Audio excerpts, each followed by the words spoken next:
Welcome to On This Day in History. Here we talk about important historical events that happened at this date. In this episode, we will look at 5 things that happened in history today, August 28.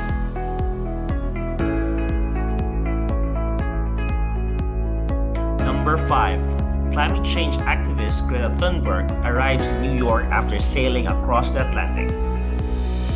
Greta Thunberg, the 16-year-old Swedish climate activist, arrived in New York aboard a boat to emphasize the need to reduce carbon emission damage to the planet.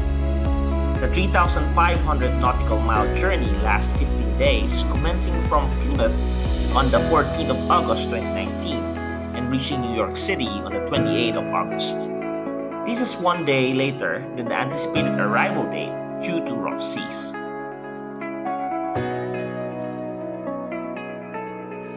Number 4. Leo Tolstoy, author of literary masterpieces like Anna Karenina and War and Peace, was born.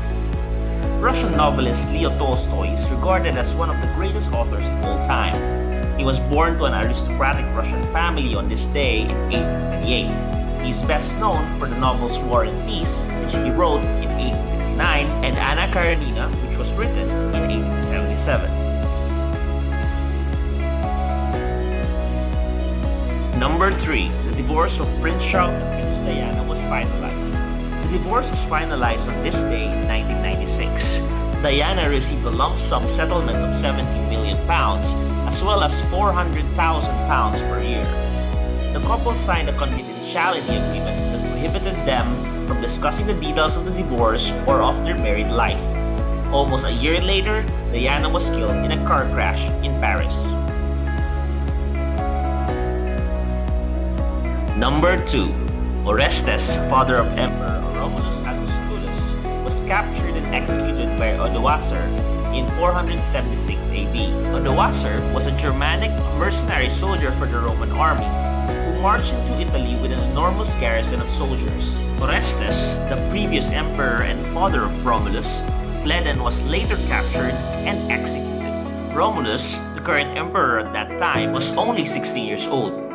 He was forced to abdicate on September 4th, 476, and Odoacer became king of Italy. This ushered in the end of the once great Western Roman Empire. Number 1. Martin Luther King Jr. delivers his I Have a Dream speech. I Have a Dream was delivered by American civil rights activist Martin Luther King Jr. during the March on Washington for Jobs and Freedom on August 28, 1963. He called for civil and economic rights and an end to racism in the United States. This was delivered to over 250,000 civil rights supporters from the steps of the Lincoln Memorial in Washington, D.C. The speech was a defining moment of the civil rights movement and among the most iconic speeches in American history. That's it for this episode of On This Day in History. I hope you liked it, and don't forget to smash that like button and subscribe to see more amazing tidbits of history.